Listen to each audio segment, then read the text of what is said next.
Bob Thorne. I'm Hello, how are you? having a little interview with Mr. Neil Grimaldi, correct? Yes, sir. And Mr. Grimaldi had been a district attorney in New York State, and he's wanting to run for political office, and he has a number of good observations on the political situation in this country and in New York City. And I'm going to let him just start talking right now and say whatever you want to say. Hello, my name is Neil Grimaldi. I'm a reverend and interfaith minister. I've written 2 books, A Guide to Life and The Book of God. My position is to be a universal wisdom. My platform is different than all of the other candidates because I seek to have a more perfect world and seek it by having a more perfect educational system. Mr. Obama and the past presidents, recent presidents, put the emphasis on reading and math with tremendous pressure on teachers. My school system, if I was elected and able to put it forth, would be to perfect children. Jesus said, "Be perfect as your heavenly Father is perfect." The model would be to have more perfect children by making behavioral changes in their behavior, teaching them universal religion, teaching about holiness, sacredness, bring the concept of God back to school without any particular one theology, teaching a comparative approach, and even teaching atheism so that people can know that every side is covered. But the important thing is that there's an importance, even an atheist would say, that a person has to be sacred. And the law of God and the law of the universe is cause and effect, and love God, love the universal concept of perfection, and love your neighbor as yourself. And my view is Genesis 1:27. I was born January 27, 1:27. And the idea is that we're born in the image and likeness of God, so we're all divine. My idea is that we're all part of the divine energy, that God is energy, oneness of everything, and we're all part of it. And it's like the ocean. The ocean is God, pure love, and we're waves in the ocean. We're of the element of God that come and go back to perfection, hopefully. So to have a better political structure in the world and a world peace, which is my goal, is that we would educate people to be positive, holistic, have common sense, seek virtues, work on transforming themselves. And that would be the first goal. And that we would support teachers to do what is right, that we wouldn't put so much pressure on the teacher or the student. In the present structure, we're taking our major issues, we're taking art out of the schools, we're taking music out of the schools, we're taking things that are very important for the holistic total development. I would also have film education after school, show that what the ideal is, show what a hero is, both political, spiritual, economic, and that's my main difference than all the other candidates. 2, I believe in the concept George Washington, our first great American president, said we should establish a United States Department of Peace. I believe that we should have departments of peace around the world in which the cabinet person who represents the government in the Department of Peace is free from the rest of the government and studies on how to develop peace as a structure and a policy. My policy then, other than programs from the Department of Peace that other senators and congressmen have put forth, is that I would set up a local model that we'd have in schools. We would have a model whereby there'd be a program for peace where great professionals in the community or just people who have thoughts and ideas and want to express it and teach it would have an opportunity to teach in the school, and that we would also then have the opportunity to learn from each other and socialize with each other so that it would develop a better interrelationship with other people. A third different idea that I have than other candidates is that I would be very tough on the Arabic radical state. I don't believe, even though I am for peace, we can allow people who threaten peace and are so against the structure of a world, and we can't allow such people to exist and teach such radical and fundamentalist beliefs. Book on Islam and Islam of peace, and how my concept is different than their concept, which is Muhammad's concept, which is that we should follow the Torah, we should follow the words of God, and we should follow the words of the Prophet. And the emphasis is on love, the emphasis on brotherhood, the emphasis should be on spiritual development, on meditation. I believe that every school should have meditation. I think we need to get to the inner quality of individuals. So even though I am for peace, I am for very strong enforcement of law and order in the world. I'm also against the use by the government of preventing drug companies from preventing the government from negotiating with drug companies. I think we need to have a more positive and better health program and a cheaper health program. I believe in a one-payer situation where everybody's covered. I also am for reducing cost of government. I believe that we have to stop wasting our money. We're at $20 trillion. I believe in a balanced budget. I believe we should get away with, stop giving away monies to people that don't deserve it. I believe in that a person goes to jail, they have a financial obligation to pay it back. I don't believe foreigners who are not citizens should have a free grammar school and high school. If they can't afford it, they have an obligation to pay it back. I believe we should have one House legislatures throughout the country. I think we should do away with the United States Senate. It's not based on one man, one vote, one person, one vote. I think it's very important that we get down to simple government. I think the people should have, like they do in certain states, referendums and ability to put the issues on the table. I think we need constitutional changes. I think the president should be elected by direct vote. I fought for many years in political reform. It's so difficult for people to get on a ballot, and it's so easy for judges and politicians to throw viable candidates off the ballot. I believe that what they do in New Hampshire is correct. I think we should pay a simple fee, maybe $1,000, and you'd be on the ballot. I think the television stations should allow candidates, like they do in New York, to be able to debate free. I believe that there needs to be a major change in this country. I mean, a major change in the quality of people and the programs in this country. And I would be a very unique president. I'm a reverend. I've studied every religion, practiced every religion so that I would understand it. I believe in peace. I believe in holistic development of people. I believe in building new cities. I believe in the politics of love. I believe that we should have to induce greater love among all people through our educational system and our policies, our programs, and our economic structures, and our corporations. Some countries like Japan, there's a greater civility between people. I would also add 3 national television networks that would be free. People would be able to get a free education who are poor by being able to program into our network. We would have the top professors teaching top courses. And if you didn't want a program, there'd be a greater educational awareness and education for everyone. I would also help teach Spanish people English through the networks. We'd have a Spanish-English network and an English-Spanish network in which people would learn to speak a foreign language easier. I also believe that we should have a national, greater educational network for news like the BBC. I don't think there's anything like the BBC in the United States. We have cable, but it's too prejudicial. I think we need to have an independent awareness of what's going on in the world. I'm totally opposed to any child dying of hunger. I would make that one of my first priorities, to do everything possible so no child dies of hunger anywhere in the United States or in the world. I would have programs so that we'd have better education of morality, but we would also have programs where people would learn to take care of each other. I would ask churches to be more involved in peace in the programs and in the economic development of people and maintaining that level of dignity. I believe that everyone is divine, so we have to deal with everybody's divine. Our justice system needs a radical change. I would have more legal experience than any other president in history.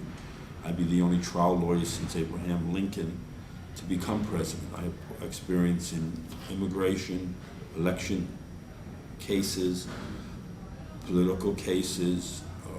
I represented with 3,000 criminals. I was a prosecutor. I was a former school teacher of reading.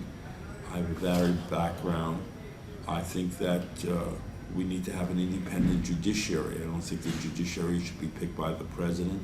I don't think Attorney General should be picked by the President. I would have the United States Attorney General picked by constitutional amendment by the court, United States Supreme Court. I would have the local district Supreme Courts pick DAs selected based on merits. Everyone would have to take a test, and only the 10% would be eligible to get jobs as prosecutors. The local prosecutors would be picked by the Court of Appeals in that district. I think we need to have an expedited legal system. It takes too long to get to justice, which means there's no justice. I think we have governments that try to impinge upon people getting their money that they're entitled to. I think we have to end that. For a greater civility between people. I'm also in favor, like in Scotland, they have a public transportation system and they have a private transportation system. So I believe that we have to expedite transportation and open up transportation for people at a low level of cost. And it would be done by, they would have routes that people would have own bus lines and be the same price as the public bus. I believe we should build new cities. I think we should build cities in open areas. I believe in building a city for the elderly and the disabled, I believe, and the homeless. I believe in building cities for the purpose of tourism. I think that we have to work on trying to keep the families together. I would create communities with low cost vacations. It's very important to have vacations. I also want to be a Renaissance president. I am a songwriter. I've written over 600 song lyrics. I've written plays.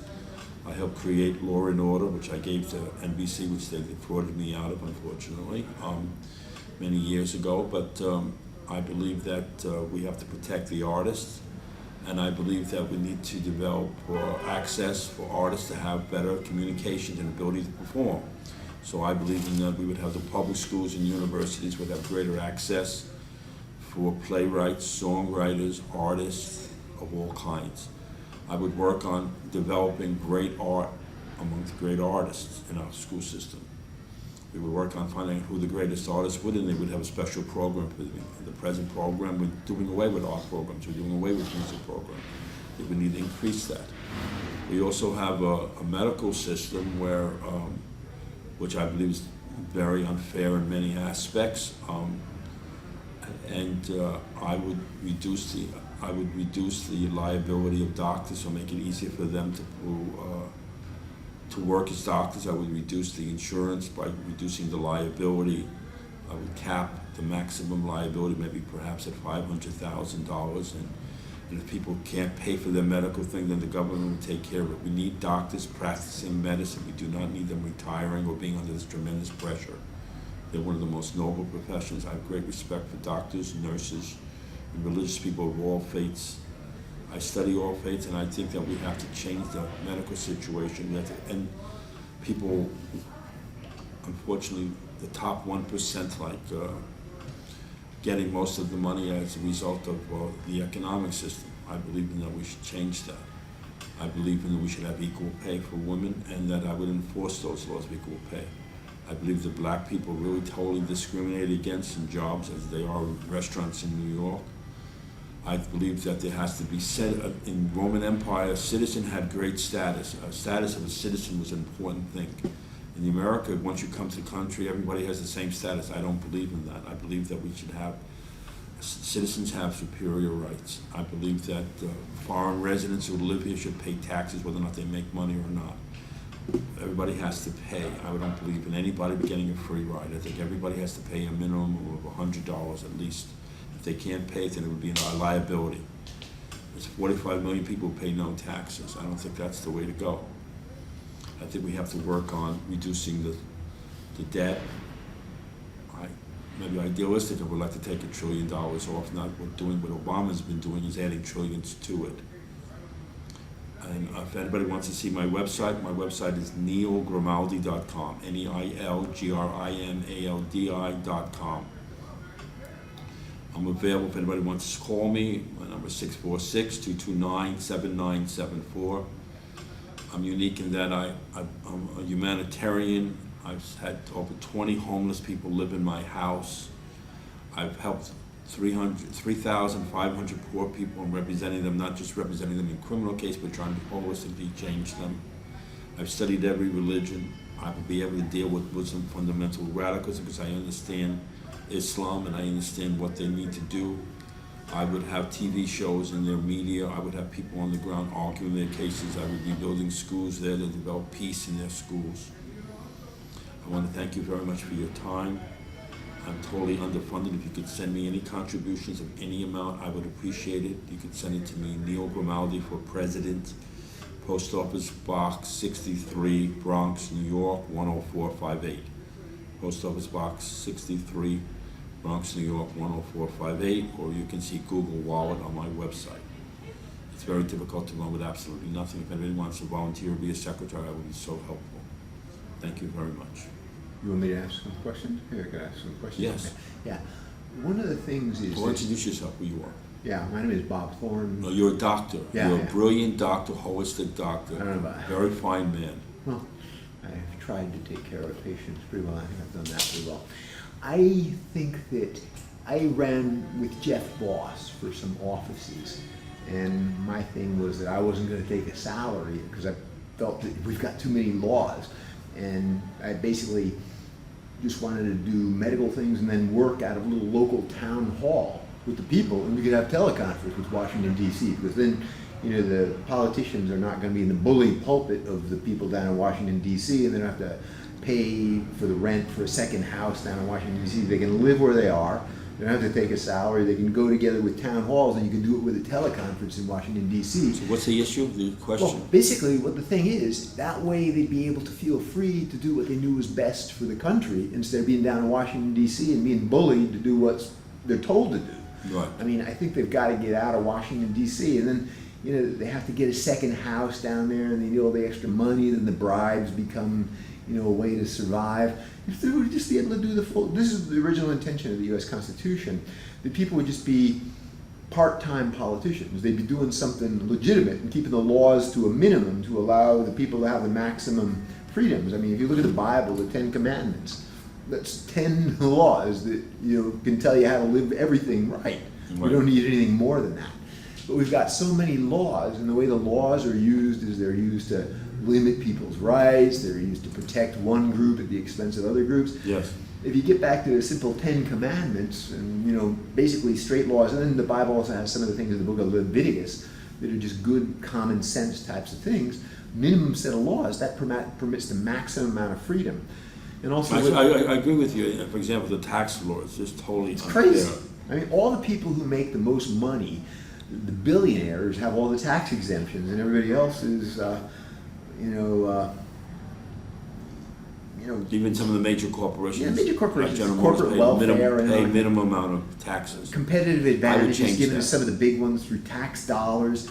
We're living. We also have a lot of money, these corporations abroad, we want to bring them back. We have a lot of individuals who put money on islands for not paying taxes. We need to bring the money back and use the money for people. Yeah, but we've got a form of corporate welfare where taxpayer dollars are going for the welfare of some of the big corporations. This is what was happening, that they needed the Sherman antitrust laws because there were certain monopolies that were just monopolizing everything in the country, and all the other people were being forced out of business with the railroads and all these types of things like that because certain very powerful billionaires, you know, had the money and they could say, we're going to have a monopoly on it. And monopolies are bad. And so much of the legislation we've got in all these laws protects the monopolies instead of making it a really free market. So there's also these candidates of the super rich, like Hillary Clinton, Bill Clinton, who was my classmate, and the Republican candidates. He was your classmate at Georgetown Law School. Service. You're a lawyer. Yeah. I'm a lawyer. We studied foreign service together under the great Carol Quigley. Yeah, Carol Quigley. And who talked about the transformation of civilizations. Yeah. I believe in the development of a new civilization based on civilization of love. I don't believe in civilization based on materialism, capitalism, and totally focused on materialism. I believe in spiritual values. I believe that the prosecutor, there's a case against Hillary Clinton being brought forward the Justice Department. I believe that it should be an independent prosecutor should be selected so that the question could be decided independent of Obama. It would be crazy how Obama, his former Secretary of State, investigated by Obama's United States Attorney General. I believe the Attorney General should be separate from the Justice Department and selected by the Supreme Court. I believe there should be a term limit on judges at 70 years old. They can be there to 90 years old till they die. I don't think that's fair. I think the Supreme Court should be selected in a different way than it's selected now, so that the president doesn't select the court. It should be an independent process for the Supreme Court of the United States.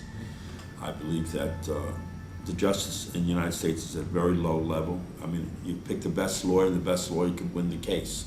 You saw that the O.J. Simpson case. You can buy the best lawyers and go free. You can buy the best prosecutor, have the best prosecutor, and you can put a person away for life that's not even guilty. Yeah, there's a lot of injustice in this. And the court system, and the civil court system is totally unfair. I'm, as an attorney, practicing all kinds of civil and criminal practice, have an attitude developed on experience. I think it's very important that prosecutions are excluded.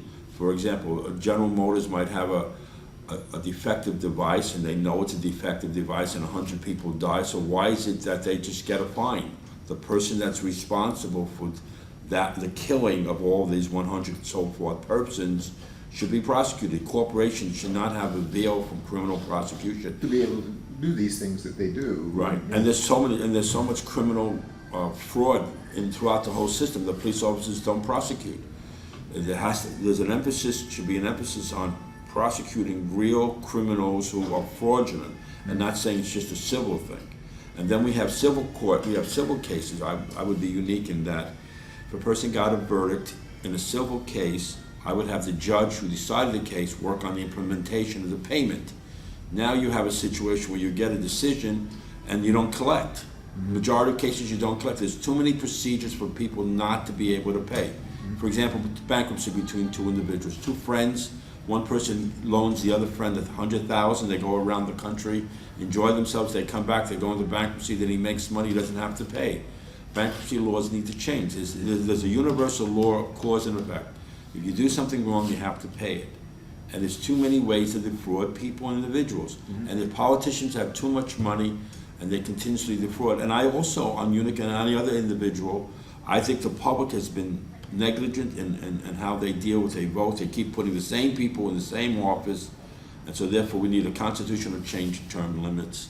I believe that a person shouldn't be in office more than 10 to 12 years continuously, and it should apply to both the states and the federal government. District attorneys should only be there for no more than 10 years, governors for no more than 2 terms, 8 years. I mean, we need to limit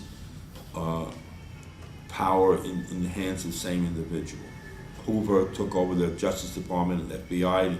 He did a disgraceful things with it. The FBI director should also be picked independently by the Supreme Court. I believe that, and the persons who are selected should have passed the test. My classmate Bill Clinton was a very nice man to me, but he picked 5 of his best friends to be ambassadors, none of whom had any experience. I don't think an ambassador should be picked from your friends. I think you should be passed a test and should have experience, and no ambassador should be selected for a country that doesn't know the language and the culture of that country, and they should be tested on that and proved of that. There's too much opportunities for patronage, and ambassadorships is not a place where we get patronage. We should have patronage. Nor should Supreme Court judges, or any judges. I think judges should have to pass the test at every level, state and local and federal, and that only the top people get the job. And it's done in a process that they're selected also with their personality by the judges of the highest courts in that district. Maybe I can ask some questions? Oh, yes, of course. One of the things I found out a number of years ago, I mean, the U.S. Constitution has no statement, no direct taxes. And we have all kinds of direct taxes, like the income tax, and everything is direct taxes here. And then how are they violating the Constitution that they're doing that? Because it seems like they're violating the Constitution because they do have a lot of direct taxes. But it turns out we're not living under the U.S. Constitution. We're living under admiralty law, corporate law, the law of the high seas. So when the baby is born, they give him a Social Security accession number, the mother signs it. She doesn't realize that she's made him a corporate entity under admiralty law by signing that Social Security accession number instead of a U.S. citizen who would be under U.S. constitutional law. So he goes under... It's a very interesting point. It's a deception. You gave me another thought I had. I don't think a person who is an illegal alien child should be a citizen while they're born here. If a person gets off a plane for travel purposes and the child is born here, I believe that a person shouldn't get status any more than the parent had. So therefore, illegal parents do not get legal status for their children. I've handled immigration cases where the mother and father are deported, the son stays there, breaks up families. It doesn't make any sense. So we have to end that. Also, we have the real problem with immigration, illegal immigration, is not just the wall, is that corporations hire people that are totally illegal, and it should end. And there should be enforcement of laws against them so that they don't just hire illegals. Mm-hmm. And also we have all these people in New York who do very illicit things, mm-hmm. who are, in fact, shouldn't be tax-free status. Mm-hmm. I also don't think that we should prosecute Johns for prostitution. I think we've now made it legal for homosexuals to have a marriage between individuals. I don't think we should be prosecuting women for prostitution. It should be decriminalized. Mm-hmm. With regard to the medical system, I'm a doctor, and Milton Friedman was a Nobel Prize-winning economist, and he went up to the Mayo Clinic and gave a talk, I think in the 1990s, where he felt that the practice of medicine should be unlicensed. And I thought that was actually a very good idea, because they're using the licensure issue to control doctors, and there are all kinds of things that doctors, if they try to do certain things that work, that are not going to make big pharmaceutical companies a lot of money, those doctors get into a lot of trouble. I went to an alternative cancer conference out in Los Angeles, last year. Sheraton Universal Hotel is where they had it. It was an alternative type of thing, and I met Dr. Max Gerson's grandson. He was the guy who came over from Germany and had all these ways to cure cancer. He was curing people right and left. So then they started beating him. Who did? These were thugs related to certain elements that didn't want the conventional medicine to go out of business and be replaced by stuff that's ancient that works because of a very good scientific basis. Like Ayurveda, which was the science Ayurveda of from India. ancient India is like 10,000 years old or something like that. Right. Traditional Chinese medicine, I mean, people can have all kinds of cancers, and they can go downtown to Chinatown in New York City and they can be cured of some of these things for $30. This is what happens. I mean, I know. How do you cure cancer for $30? That's Well, the thing is, they don't give leftover chemical weapons like carmustine and lomustine and all those things like that were, alkylating agents from World War I and II. They were chemical weapons. So they said, well, let's have a war on cancer, and they inject it intravenously, maybe to exfoliate a plantar wart or a little superficial skin cancer. That would be okay. But intravenous administration of leftover chemical weapons, and then the people, they turn pale as a ghost because they're wiping out their bone marrow, their hair falls out, and everything like that. That's not the way to do it. And Ayurvedic medicine of ancient India does it with smart stuff, like artemisinin, the biblical wormwood. Your theory is wormwood helps kill Well, cancer. wormwood is just one of many things. It got the name wormwood. It's Artemisia annua. It's the sweet wormwood plant. And it was also used in China 6,000 years ago. The second Han Dynasty emperor recommended it. Wormwood got the name wormwood because when people would have hookworms and tapeworms, which will kill you, they would eat the leaves of the sweet wormwood tree, Artemisia annua, and all of a sudden it would kill the hookworms and the tapeworms. And they would come out. And Fascinating. hookworms, tapeworms will kill And you. it's your theory also that kills cancer. Well, it's not my theory. It's the theory of Dr. Narendra Singh. It's the theory of the And it's been scientific proven. body. It's been proven. Yeah, it's been proven. Because what it is. One of your main theories is the National Medical Association. Well, the thing is, this is not my theory. This is ancient No, wisdom. but one and of then your thoughts is, I know from prior discussions with you, is that the AMA inhibits certain procedures, working with the FDA to stop. There is and has been a tendency to suppress alternatives from the ancient world that have an extremely good scientific basis for why they work, that would make curing cancer maybe $30 a month instead of $13,000 a month, and your hair doesn't have to fall out and everything like that.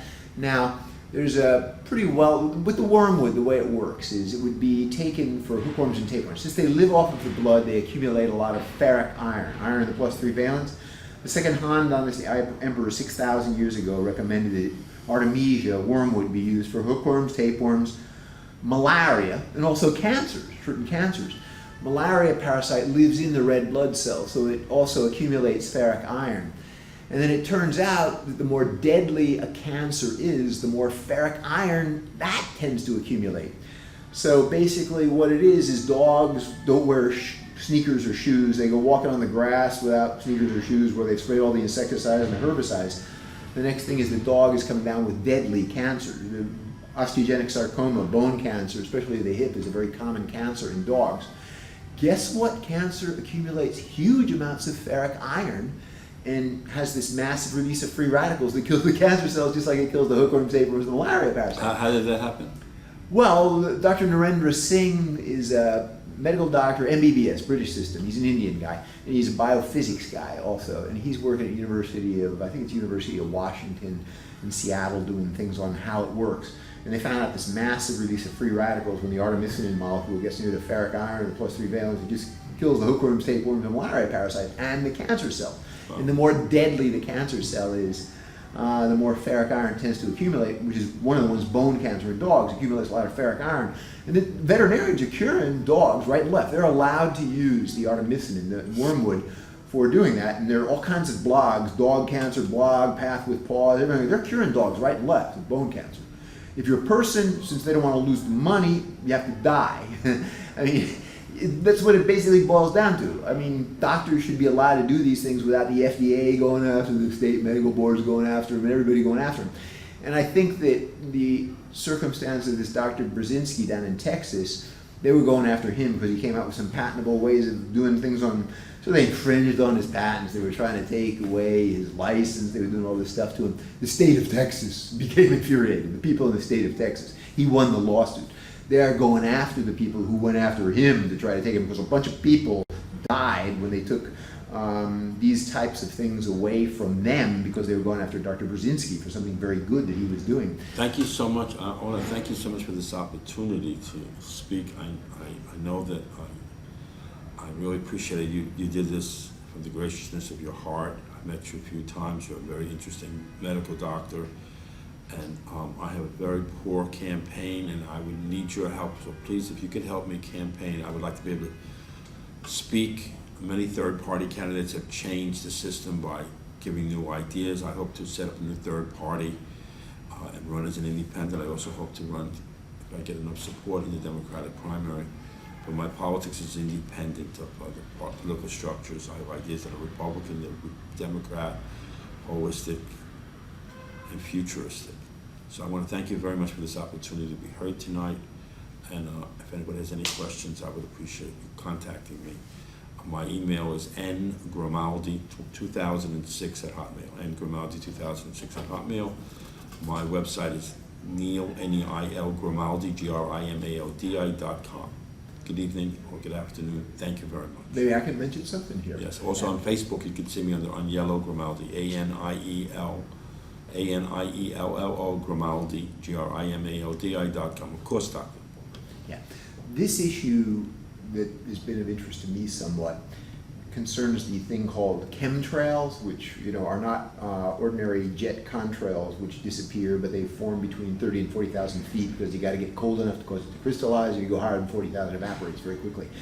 But in 1997, there began a worldwide aerosol spraying program of things that were very toxic. And they're spraying it around the world, and it's hurting a lot of people. The intentions of these aerosol spraying, these chemtrails, are very bad to hurt a lot of people. And around 2008, I read an article that the U.S. was flying planes spraying over India these aerosol sprays, and one of the things they were spraying involved a lot of aluminum, and then it turned out Monsanto had the patent out on the aluminum-resistant seed. So what they're trying to do is they sold the seed to the poor Indian farmers in the northern part of India, and they told them it was going to be a perennial seed, and it turned out to be an annual. Plus they were spraying the chemtrails with all the aluminum, and Monsanto had the aluminum resistance, so they're pushing everybody out of business, and these farmers are committing suicide and like that. But anyhow, I read that the Indian Air Force and the Nigerian Air Force were fed up with that, and the governments of India and Nigeria. And they warned, it was U.S. pilots flying Ukrainian Antonovs out of a U.S. air base called Diego Garcia Air Base in the Indian Ocean. And they said, don't fly over India or Nigeria anymore. And they continued to fly, and they gave a few more warnings, don't fly over India or Nigeria anymore. And then they continued to do that, and then the Nigerian Air Force and the Indian Air Force sent up interceptors, and they said, down or we're going to shoot you down. And they realized that this was pretty serious business, and then they were saying, well, we're going to ignore that, and then they say, you have 40 seconds and we will fire the missiles and everything like that. And then finally they were in frantic contact with Diego Garcia Air Base, and they said, just land. They're going to shoot you out of the air. They're telling you they're going to fire those missiles. And so they land. They stuck them in jail for about 6 months in Nigeria and in India. And then they told them, you ever fly over again, you're not getting any warning. We're going to shoot you right out of the air. Now, I didn't know whether to believe that, but about 4 or 5 years ago, I was over in India for about 3 months. And it turned out there was a wing commander. He was an electrical engineer, and Wing Commander Dana Singh. He'd been a colonel in the Indian Air Force and a pilot, a MiG-27 pilot, and I asked him if that was true. He said, yeah, that's what they did. So it was true, this article that I had read. So they don't fly over India anymore, or Nigeria. And the first thing I noticed when we landed in Bangalore very early in the morning was the moon was like the moon in the Tarzan movies, you have a big clear moon, not one of these bogged out, chemtrailed over moons. And the sunsets were very pretty, the bright orange thing you used to see before they began doing all this chemtrail spraying. And they're continuing to spray the chemtrails over the United States. They don't do it over India anymore because they're going to be shot out of the air if they do. And they don't do it over Nigeria anymore because they're going to be shot out of the air if they do. And I did go down to Kerala, which is the southern part of India, which is really beautiful. And there's this airport called Trivandrum, which is one of the most beautiful airports. You've seen Trivandrum, haven't you? We have an Indian yogi here who was a former client of mine. He's a very great man, Dilip Chi, who in fact is from Kerala. That's sort of interesting. He doesn't even know that this gentleman's talking to me. He's got the guy from Kerala next to him. Kerala is a beautiful area. And Trivandrum Airport is... Well, Mr. Dilip Chi, would you want to say something about Kerala or your country? Or anyhow, I think we ought to terminate, if you don't mind. I want to thank you so much. Yeah, sure. Okay. You're the most gracious person in the world you'd ever want to be to take me and let me talk here and we get to Kerala. I think we should continue in Kerala. By the ocean, it's so beautiful and lovely. It's beautiful. And a lot of great Christians live there in Kerala and Jews and so forth. And Kerala, so we on. visited some of the synagogues. There are all kinds of things in Kerala. Portuguese types of sections. It's a very nice area. Kerala. We made this discussion in a very unique building at 3 West 43rd Street that rents rooms to every religion group, which is what my concept. Okay, we'll stop.